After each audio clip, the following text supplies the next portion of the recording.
These are some of the best lists that you should pull right now in your wholesale real estate business. What's up, YouTube? It's Matthew here. Welcome back to my channel. In today's video, I'm going to go over some of the most motivated sellers lists that you can use right now in order to close real estate wholesale deals. This is important because obviously when you're looking for sellers, you want to make sure they hit certain criterias that make them more likely to be interested in selling. And I'll be using Propstream. On Propstream, you can find motivated sellers. You can pull lists. If you all are interested in Propstream, use my link down below. You get a 7 free day trial. And so I was able to look at different data points in the housing industry to see what's going on and present it to you all so you all can use this information in your real estate business, whether you're looking for properties that you can flip or hold as a rental or wholesale.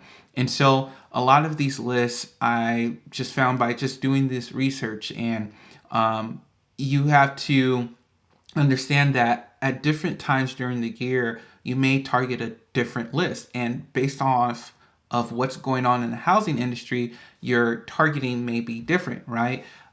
It seems like the housing industry is slowing down a little bit, but at the same time, it's still hot. So maybe you'll go more after a certain type of property because of the condition that we're in the economy. So I'm going to share my screen with you all, show you all the platform, and you all can pull this list on your own too. All right, so this is Propstream. I'm on Dallas, Texas. I just typed Dallas, Texas down below, and down here I just go to filters, and what I'm going to look for, I'm going to look for pre-foreclosures because foreclosures have risen over the past month. So U.S. foreclosure activity sees a monthly increase in May in 2024.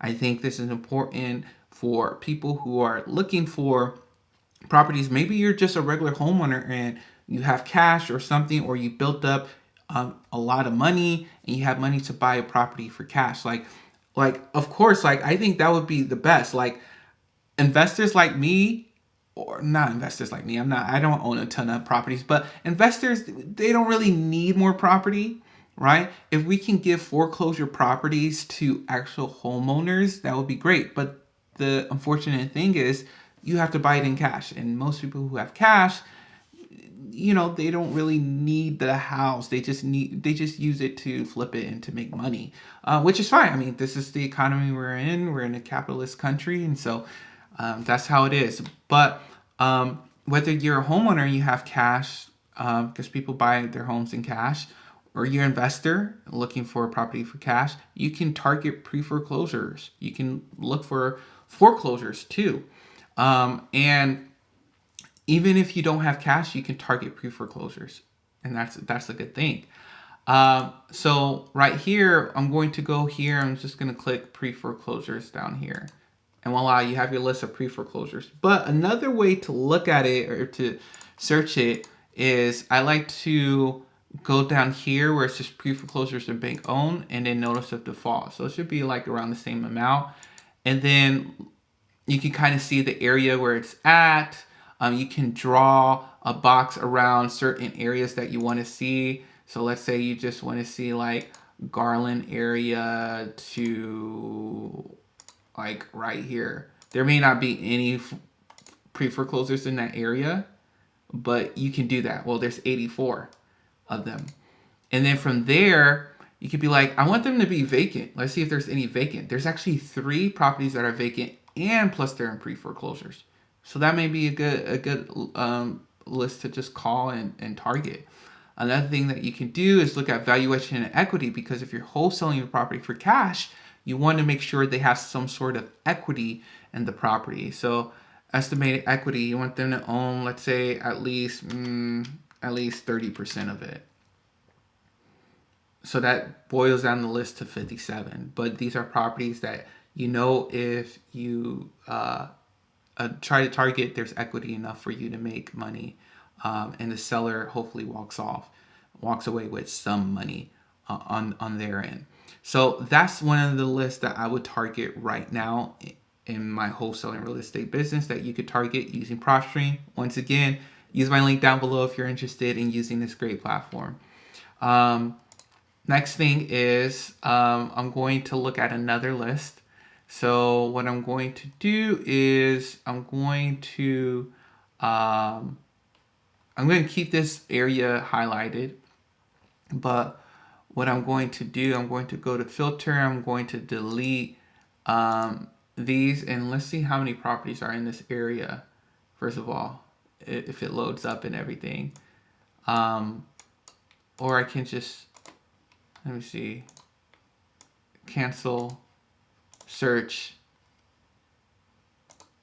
I think my computer, okay, here we go. We're back live. So property characteristics. So what I'm going to look for, high equity vacant properties. Vacant properties are great. So I did any. So any, we have 375,000 properties. Vacant, we have 8,000. If you have the funds, target this whole list. But what I would do is I would add some more equity. Equity percentage, 30%. How low does that go? I don't think it should go that low. Okay, 6,800. And then after that, ownership information. So I want them to own the property for at least 5 years pre-pandemic. All right. So there's a good amount of equity probably there. And honestly, this is a great list that you can target. If you want to drill down even more, you can be like, okay, I just want single families. Well, you can do that. You can just say, I want single families. And the list goes down even more. I want it to be at least, let's say you're a flipper or you're trying to buy a property yourself. Let's say I want at least 3 bedrooms in mine. Voila. Now you have more. Minimum 3 bedrooms. Minimum 1 bath, but you can add a second bath if it's big enough. But if you want minimum 2 bath, you can put that there. And now it goes even lower.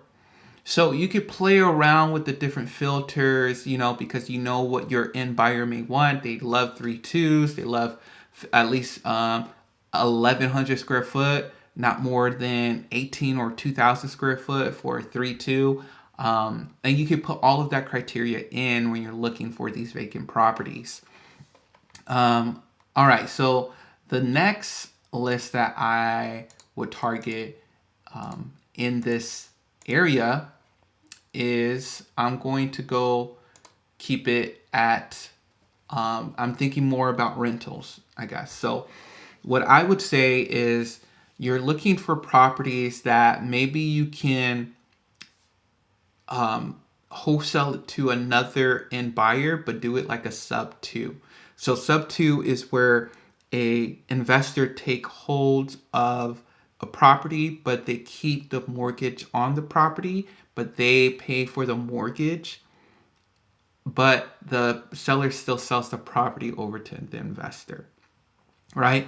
And so how you can do that is, what makes it good is that you can still buy a property, but you don't have to put a lot of money down, and the seller doesn't have to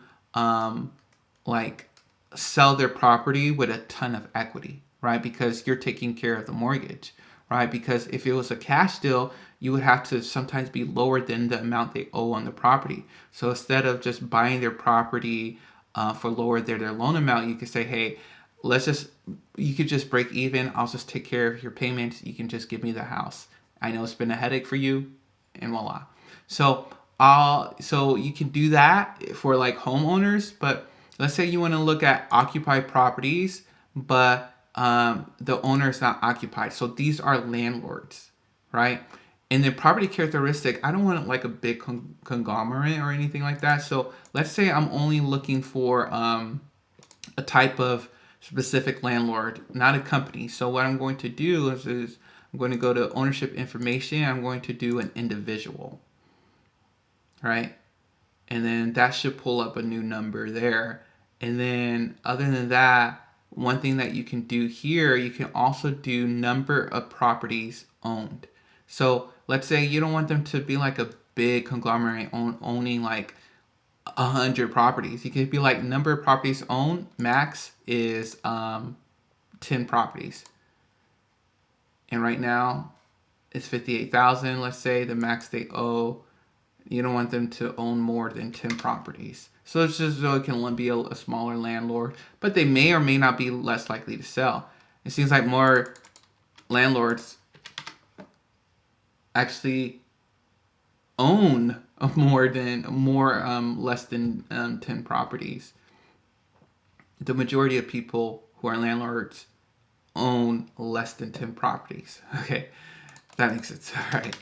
So yeah, that's the next list I would do. I'll make sure they have equity if I don't want to do a sub 2, but if I do, equity doesn't really matter. I hope you all enjoyed this video on different lists that you should target right now in your wholesale real estate business. If you all find this interesting, please give this a like, comment down below, and subscribe, and I'll talk to you all later.